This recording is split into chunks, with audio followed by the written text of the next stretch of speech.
নারায়ে তাকবীর, নারায়ে তাকবীর।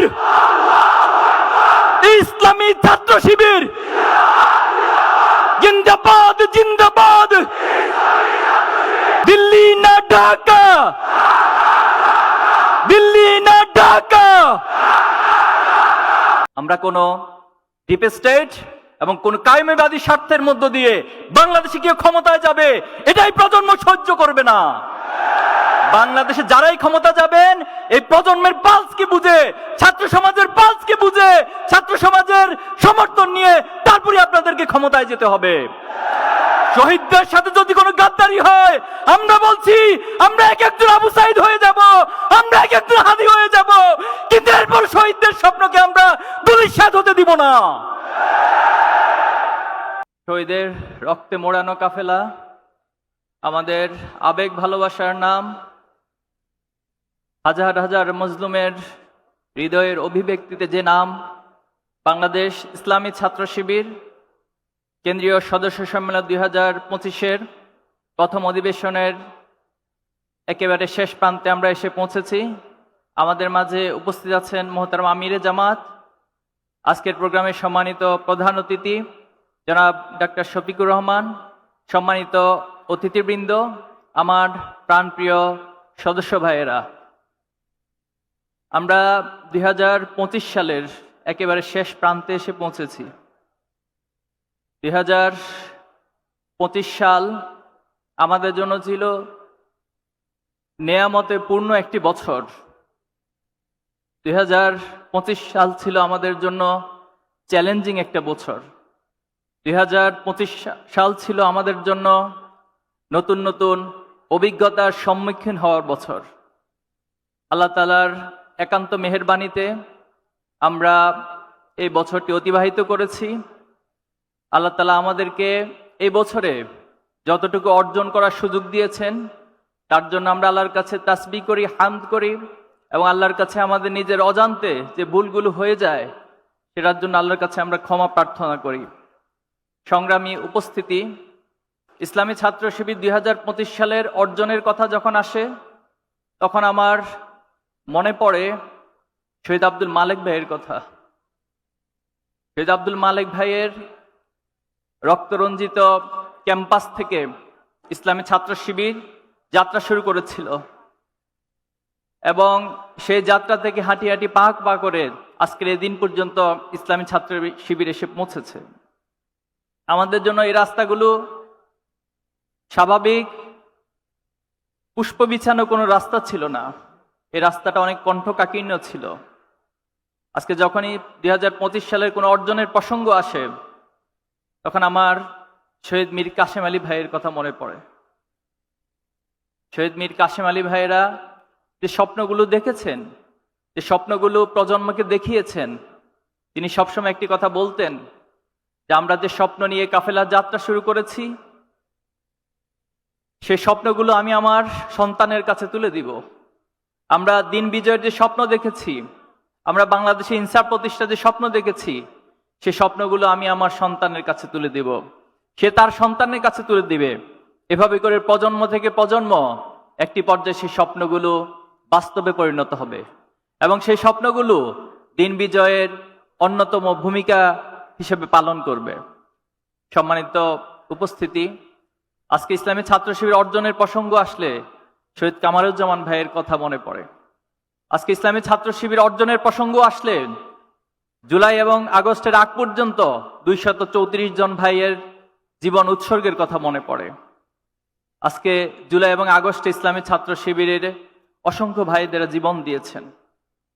আজকে যখনই আমাদের অর্জনের প্রসঙ্গ আসে, জুলাই এবং আগস্টের সেই বিভীষিকাময় দিনগুলোর কথা মনে পড়ে। এখানে আমার ভাইয়েরা আছেন সকলে, আপনারা সেই দিনগুলো সাক্ষী। কেমন ছিল সেই দিনগুলো আমাদের জন্য? প্রতিটি দিন, প্রতিটি রাত আমাদেরকে শাহাদাতের জন্য অপেক্ষা করতে হতো। যখন ইন্টারনেট শাটডাউন হয়ে গিয়েছিল, আমরা অফলাইনে যোগাযোগ করতে হয়েছে, অনেক রিস্ক নিয়ে যোগাযোগ করতে হয়েছে। বাসা থেকে অনেক দূর থেকে সিম, মোবাইল আলাদা করে সেখানে যোগাযোগ করতে হয়েছিল। প্রতিদিনই আমাদের কাছে কোনো না কোনো শাহাদাতের সংবাদ আসতো। প্রতিদিনই বাংলাদেশের কোনো না কোনো প্রান্ত থেকে আমাদের ভাইয়েরা নির্মমভাবে আহত হওয়ার সংবাদ আসতো। কোথাও না কোথাও গ্রেপ্তার হয়ে নির্যাতনের রিমান্ডের খবরগুলো আসতো। এর মধ্য দিয়ে আমরা আজকের এই পর্যায়ে এসে দাঁড়িয়েছি। এই জুলাই এবং আগস্ট আমাদেরকে বাংলাদেশে নতুন করে একটি সম্ভাবনার ধার উন্মোচন করে দিয়েছে। জুলাই এবং আগস্ট এই ভূখণ্ডে আধিপত্যবাদী এবং ফ্যাসিবাদী শক্তির সকল সমীকরণগুলোকে ধ্বংস করে দিয়েছে। আজকে আমরা আমাদের সেই ত্যাগ, শহীদ এবং যাদের রক্তের বিনিময়ে, ত্যাগের বিনিময়ে আমরা এই অর্জনগুলো হয়েছে, আমরা তাদেরকে স্মরণ করছি, তাদের জন্য আল্লাহর কাছে দোয়া করছি। আল্লাহ যেন তাদেরকে শাহাদাতের মর্যাদা দান করেন। আমাদের আহত পঙ্গুত্ব বরণকারী যে ভাইরা রয়েছেন, আল্লাহ যেন আমাদের ভাইদেরকে সুস্থতা দান করেন। ইসলামী ছাত্র শিবিরের গুম হওয়া 7 জন ভাই রয়েছে। এই 7 জন ভাইয়ের কোন সংবাদ আমরা পরিবারকে দিতে পারি না। পরিবারগুলো এখনো অপেক্ষায় থাকে। আমাদের আল মুকাদ্দাস ভাইয়ের ভাই, ছোট ভাই আমাকে মেসেজ করে প্রায় সময় যে ভাই আমার কাছে মনে হয় যে আমার ভাই ফিরে আসবে।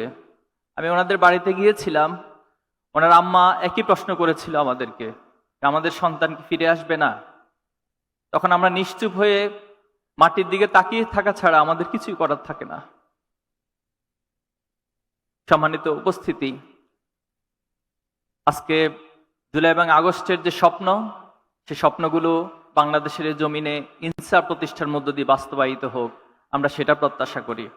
আমরা প্রত্যাশা করি বাংলাদেশে একটি ইনসাফের সমাজ হবে, যেখানে কোনো ভেদাভেদ থাকবে না। মানুষের অধিকার নিয়ে মানুষকে কষ্ট করতে হবে না, অধিকার সকলের দোরগোড়ায় পৌঁছে যাবে। আমরা এমন একটি সমাজের স্বপ্ন দেখছি, এবং সেই সমাজের স্বপ্ন যারা দেখছি তাদেরকে নিজেদেরকে তৈরি করতে হবে। ইসলামী ছাত্র শিবির কেন প্রতিষ্ঠিত হয়েছিল? ইসলামী ছাত্র শিবির অনেক কারণ, অনেক বিষয়ে প্রতিষ্ঠিত হয়েছিল। এর মধ্যে অন্যতম কারণ ছিল কিছু বিশেষ ব্যক্তি, কিছু বিশেষ মানুষ তৈরি করা, কিছু সমাজে ক্রিম পার্সন তৈরি করা, যারা আবু বকরের উত্তরসূরি হবে, যারা ওমরের উত্তরসূরি হবে, যারা খালিদ বিন ওয়ালিদের উত্তরসূরি হবে, যারা সালাউদ্দিন আইয়ুবীর উত্তরসূরি হবে। এভাবে করে তারা পৃথিবীর নানা প্রান্তের যে সাহাবে আজমাইন ছিল এবং এই পৃথিবীতে ইনসাফ প্রতিষ্ঠার জন্য যারা ভূমিকা রেখেছিল, তাদের উত্তরসূরি হয়ে এই বাংলাদেশকেও তারা ইনসাফ প্রতিষ্ঠিত করবে। আমি আমার সদস্য ভাইদের প্রতি এই অনুরোধ রাখছি, আপনারা নিজেদেরকে এই বাংলাদেশ গড়ার জন্য এবং এই পৃথিবীতে সকল মাজলুমের পক্ষে দাঁড়ানোর জন্য, পৃথিবীকে একটি জুলুম মুক্ত পৃথিবী বানানোর জন্য, স্বপ্নের পৃথিবী বানানোর জন্য আপনারা নিজেদেরকে তৈরি করবেন, এবং আগামী দিনের চ্যালেঞ্জ মোকাবেলার জন্য আমরা আমাদের সর্বাত্মক প্রচেষ্টা অব্যাহত রাখবো ইনশাআল্লাহ। যারা আমাদের বিরোধিতা করেন, আমরা তাদের উদ্দেশ্যে বলবো, আমরা কখনো কাউকে শত্রু মনে করি না, বরং আমরা সকলের জন্য আমাদের হৃদয়ে ভালোবাসা অনুভব করি। আমরা জানি যারা আমাদের শত্রুতা করে তারা না বুঝে সেটা করে, তারা হয়তো দুনিয়ার কোনো স্বার্থের কারণে সেটা করে। আমরা তাদের প্রতি বিনীত অনুরোধ করব, আপনারা আপনাদের বিবেক দিয়ে ইসলামী ছাত্র শিবিরকে বিবেচনা করবেন, এবং আমরা তাদের জন্য দোয়া করব, আল্লাহ যেন তাদেরকে বুঝার তৌফিক দান করে। আমি আমার সদস্য ভাইয়েরা সহ সকল জনশক্তিদের উদ্দেশ্যে বলবো, কখনো কারোর প্রতি কেউ যদি আমাদের প্রতি বিদ্বেষ পোষণ করে, আমরা তাদের প্রতি বিদ্বেষ পোষণ করব না, বরং আমরা আমাদের উদার হৃদয় দিয়ে, আমাদের চারিত্রিক মাধুর্যতা দিয়ে আমরা তাদের হৃদয়গুলোকে জয় করে নেওয়ার যে মিশন, সেই মিশন আমরা অব্যাহত রাখবো ইনশাআল্লাহ। আমরা বিশ্বাস করি যে অমায়িক আচরণ দিয়ে পৃথিবীর সবকিছুকে জয় করা যায়, এবং আমরা কারো জন্য কখনো আমাদের দাওয়াতি কার্যক্রমকে ব্লক করে দিব না, বরং সবার জন্য আমাদের মেসেজগুলো, আমাদের কথাগুলো যেন দাওয়াতি উপকরণ হয়, দাওয়াতি মাধ্যম হয়। আমরা সেভাবে করে সবার সাথে কথা বলার চেষ্টা করব। নিঃসন্দেহে আপনারা জানেন যে খালিদ বিন ওয়ালিদ রাদিয়াল্লাহু তাআলা আনহু, তিনি উহুদ যুদ্ধে মুসলমানদের বিপর্যয়ের অন্যতম নায়ক ছিলেন। কিন্তু সেই খালিদ বিন ওয়ালিদ রাদিয়াল্লাহু তাআলা আনহু একটা পর্যায়ে ইসলাম গ্রহণ করেছিলেন। তিনি আল্লাহ রাসূলুল্লাহ সাল্লাল্লাহু আলাইহি ওয়াসাল্লামের পক্ষে, ইসলামের পক্ষে অনেক জিহাদের ময়দানে ভূমিকা রেখেছেন এবং বিজয় হয়েছিলেন। ওমর রাদিয়াল্লাহু তাআলা, তিনি আল্লাহ রাসূলুল্লাহ সাল্লাল্লাহু আলাইহি ওয়াসাল্লামকে হত্যা করার উদ্দেশ্যে বাড়ি থেকে বের হয়েছিলেন, কিন্তু আল্লাহ তাআলা ওমর রাদিয়াল্লাহু তাআলা আনহুর মনকে পরিবর্তন করে দিয়েছেন।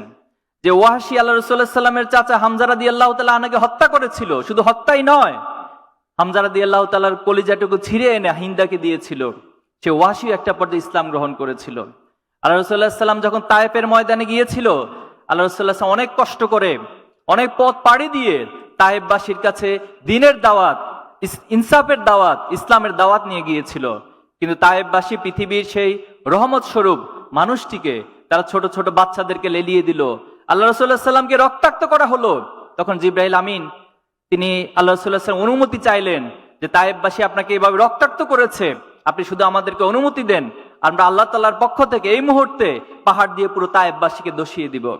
কিন্তু আল্লাহ রাসূলুল্লাহ সাল্লাম তিনি রহমত স্বরূপ ছিলেন পুরো পৃথিবীবাসীর জন্য। তিনি বলেছিলেন যদি তাদেরকে ধসিয়ে দেওয়া হয়, যদি তাদেরকে ধ্বংসই করে দেওয়া হয়, তাহলে দ্বীনের দাওয়াত আমরা কার কাছে পৌঁছাবো? আমার বিশ্বাস একদিন তায়েববাসী অবশ্যই বুঝতে পারবে এবং তারাও ইসলামের পথে শামিল হবে ইনশাআল্লাহ। আমরা সেই আদর্শকে লালন করে এই জমিনে যারা আমাদের বিরোধিতা করছে, আমরা তাদের জন্য আমাদের হৃদয়কে উন্মুক্ত রাখবো, প্রসারিত রাখবো, তাদেরকে দ্বীনের পথে আহ্বান করব। আমরা আমাদের চারিত্রিক মাধুর্যতা দিয়ে তাদেরকেও দ্বীনের পথে ইনশাআল্লাহ নিয়ে আসবো। আল্লাহ তাদেরকে কবুল করুন, আমিন। সম্মানিত ভাইয়েরা, আমরা সরকারের প্রতি উদাত্ত আহ্বান জানাবো যে জুলাই এবং আগস্টের বিপ্লবের মধ্য দিয়ে আপনাদেরকে সরকারে বসানো হয়েছে। আমরা এই কথাগুলো অনেকবার বলেছি। আপনারা স্বাভাবিক কোনো নির্বাচন, স্বাভাবিক কোনো প্রক্রিয়া ক্ষমতায় বসেন নাই। আপনারা আমাদের দেশের শত শত হাজার হাজার শিক্ষার্থীদের, আমাদের দেশের ছাত্রদের, যুবকদের, রিক্সাওয়ালা, শ্রমিক, এই রক্তগুলো, এই জীবনগুলোর উপরে আপনারা ক্ষমতায় বসেছেন। তাহলে আপনারা সেই ক্ষমতায় বসে যদি আবার সে ফ্যাসিবাদ কায়েমের চিন্তা করেন, অথবা ফ্যাসিবাদী কায়েমি স্বার্থকে যে এস্টাবলিশমেন্ট রয়েছে তাদেরকে যদি সুযোগ দেন, তাহলে এটা শহীদদের সাথে প্রতারণা ছাড়া আর কিছু নয়। আমরা তাদের প্রতি উদাত্ত আহ্বান জানাবো, এই রক্তের সাথে বেইমানি করবেন না। এটা শুধু পরকালে শাস্তি পাবেন না, এ দুনিয়াতেও আপনাদেরকে শাস্তি পাইতে হবে।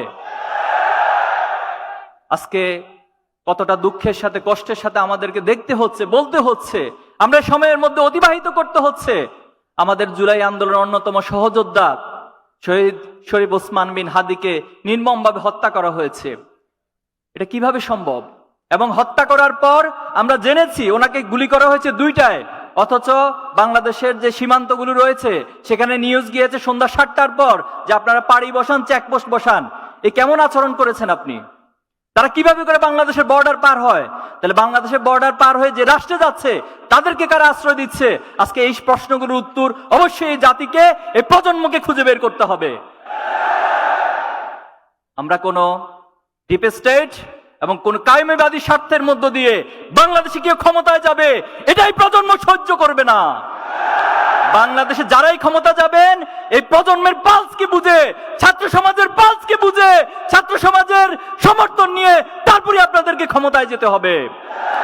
শহীদদের সাথে যদি কোনো গাদ্দারি হয়, আমরা বলছি আমরা এক একজন আবু সাইদ হয়ে যাব, আমরা এক একজন হাদি হয়ে যাব, কিন্তু এরপর শহীদদের স্বপ্নকে আমরা ধূলিসাৎ হতে দিব না।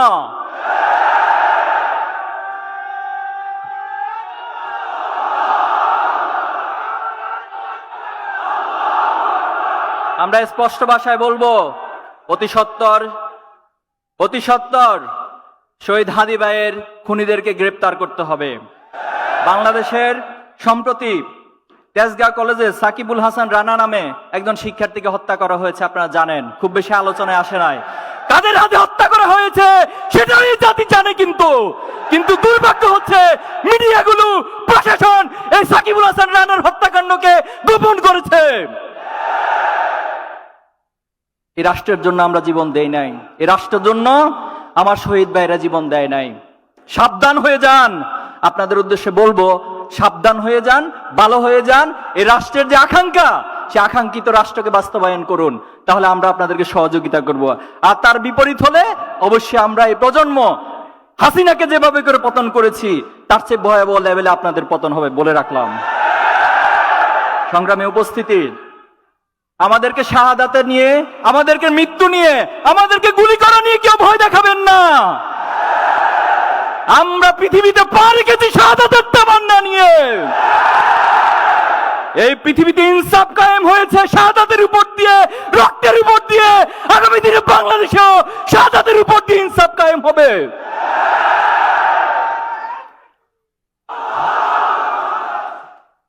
এই জমিনের প্রতি ইঞ্চি মাটি আমাদের শহীদের রক্তে কেনা। সংগ্রামী ভাইয়েরা, আজকে আমি স্লোগান দিতে চাই, আপনারা স্লোগান দিবেন আমার সাথে। আমি জুলাইকে স্মরণ করে স্লোগান দিব। আমি ফ্যাসিবাদকে স্মরণ করে স্লোগানগুলো দিব, আমি আর হাদি ভাইকে স্মরণ করে স্লোগান দিব, বাংলাদেশে আগামী দিনে ইনসাফকে স্মরণ করে স্লোগান দিব। নারায়ে তাকবীর, নারায়ে তাকবীর, ইসলামী ছাত্র শিবির জিন্দাবাদ, জিন্দাবাদ। কোটা না মেধা, কোটা না মেধা, দিল্লি না ঢাকা, দিল্লি না ঢাকা, গোলামি না আজাদি, গোলামি না আজাদি। বুকের ভিতর অনেক ঝড়, বুকের ভিতর অনেক ঝড়, আপোষ না সংগ্রাম, আপোষ না সংগ্রাম। আবু সাইদ মুগ্ধ, আবু সাইদ মুগ্ধ, আমার ভাইয়ের রক্ত, আমার ভাইয়ের রক্ত, হাদি ভাইয়ের রক্ত, শহীদদের রক্ত। আমরা সবাই হাদি হব, যুগে যুগে লড়ে যাব। আমরা সবাই হাদি হব। We want justice, we want justice, free free, free free, free free, free free, free free, free free, from the river to the sea, from the river to the sea, from the river to the sea. ইনকিলাব, ইনকিলাব, ইনকিলাব, ইনকিলাব, ইনকিলাব, ইনকিলাব। সংগ্রামী ভাইয়েরা, আমরা এই জমিনে ইনকিলাব বাস্তবায়ন করে ছাড়বো ইনশাআল্লাহ। প্রিয় ভাইয়েরা, এ জমিনে ইনসাফ কায়েম হবে, ইনকিলাব কায়েম হবে। কিন্তু আমি ব্যক্তি যদি কোনো কারণে আল্লাহর কাছে প্রশ্নবিদ্ধ হয়ে যাই, যদি কাল কিয়ামতের মাঠে আল্লাহ তাআলা আমাকে কোনো প্রশ্ন করে বসেন, তাহলে আমার জন্য ইনকিলাব ব্যক্তির জন্য কোনো কাজে আসবে না। আল্লাহ রাসূল সাল্লাল্লাহু আলাইহি ওয়াসাল্লাম একদিন সবাইকে প্রশ্ন করেছেন যে দুনিয়ার সাথে আমার কি সম্পর্ক। তখন আল্লাহ সাল্লাম নিজে সেটার উত্তর দিয়েছেন একটা উপমার মধ্য দিয়ে। তিনি বলেছেন যে কোনো একজন পথিক যখন অনেক দূরবর্তী পথে যাত্রা করে, পথিমধ্যে তিনি একটি বৃক্ষ দেখতে পেল এবং সেই বৃক্ষের নিচে সামান্য কিছু সময় বিশ্রামের প্রয়োজন হলো এবং বিশ্রাম করে তিনি আবার তার নির্দিষ্ট গন্তব্যের দিকে হেঁটে যান। রাসূল সাল্লাল্লাহু আলাইহি ওয়াসাল্লাম বলেছেন, এই দুনিয়ার সাথে আমার সম্পর্ক হচ্ছে সে পথিকের অতি সামান্য কিছু সময় বৃক্ষের নিকট বিশ্রাম নেওয়ার মতো। আল্লাহ তাআলার কাছে এই দুনিয়ার মূল্য একটি মশার ডানার চেয়ে তুচ্ছ হিসেবে বিবেচিত হয়। আল্লাহ সাল্লাল্লাহু আলাইহি ওয়াসাল্লাম হাদিসে বলেছেন যে কোনো একজন ব্যক্তি যদি সমুদ্রের মধ্যে তার আঙ্গুলকে চুবিয়ে দেয়, চুবানোর পর যখন সে আঙ্গুল উত্তোলন করে, আঙ্গুলের মাথায় যে সামান্য পানি থাকে, আখিরাতের তুলনায় দুনিয়াটা হচ্ছে ততটাই নগণ্য। সংগ্রামী ভাইয়েরা আমার, আমরা আমাদের এই সকল প্রচেষ্টার মধ্য দিয়ে আল্লাহর কাছে একটা জিনিসে চাই, আল্লাহ যেন আমাদেরকে জান্নাতে শামিল করে নেন। আল্লাহ যেন আমাদের সকল কর্ম প্রচেষ্টাগুলোকে তার সন্তুষ্টির মাধ্যম হিসেবে কবুল করে নেন। বিগত সময়ে ইসলামী ছাত্র শিবির যে পথ মাড়ি দিয়ে এসেছে, 2025 যতটুকু অর্জন হয়েছে, আগামী বছর আপনাদের সকলের প্রচেষ্টার মধ্য দিয়ে আল্লাহ তাআলা আমাদেরকে আরো অনেক অনেক বেশি অর্জনের সম্মুখীন করবে ইনশাআল্লাহ। আল্লাহ আমাদেরকে আরো অনেক অনেক অর্জনের দিকে, সফলতার দিকে ধাবিত করবেন ইনশাআল্লাহ। নাসরুম মিনাল্লাহি ওয়া ফাতহুন কারীব। সর্বশেষ আল্লাহ তাআলার কাছে একটাই ফরিয়াদ, আমাদের সব কিছুর বিনিময়ে আমাদের রব যেন আমাদের উপর সন্তুষ্ট হয়ে যায়। আল্লাহর আমার রব যখন বলবে রাদিয়াল্লাহু আনহু ওয়া রাদু আনহুম, তখন আমার বান্দা হিসেবে, গোলাম হিসেবে আমার আর চাওয়া পাওয়ার কোনো কিছুই থাকবে না। আল্লাহ আমাদেরকে তার সন্তুষ্ট চিত্ত বান্দাদের কাতারে শামিল করে নিন। আল্লাহ তাআলা আমাদের সবাইকে তার জান্নাতে একসাথে করে শামিল করে নিন। আপনাদের সবাইকে অনেক অনেক ধন্যবাদ। মোহতারাম প্রধান অতিথি থেকে শুরু করে যত ভাইয়েরা এখানে এসেছেন, কষ্ট করে আমাদেরকে সময় দিয়েছেন, সাংবাদিক বন্ধুরা এসেছেন, আইন শৃঙ্খলা বাহিনীর ভাইয়েরা রয়েছেন, আমাদের ভাইয়েরা এই প্রোগ্রাম বাস্তবায়নের জন্য কত মাসব্যাপী অনেক কষ্ট করেছেন, শ্রম দিয়েছেন। আমি সবার জন্য আল্লাহ তাআলার কাছে উত্তম জাযার কামনা করছি। আপনাদেরকে ধন্যবাদ জানিয়ে আমাদের প্রথম অধিবেশন এখানেই সমাপ্ত ঘোষণা করছি। আসসালামু আলাইকুম ওয়া রাহমাতুল্লাহি ওয়া বারাকাতুহু।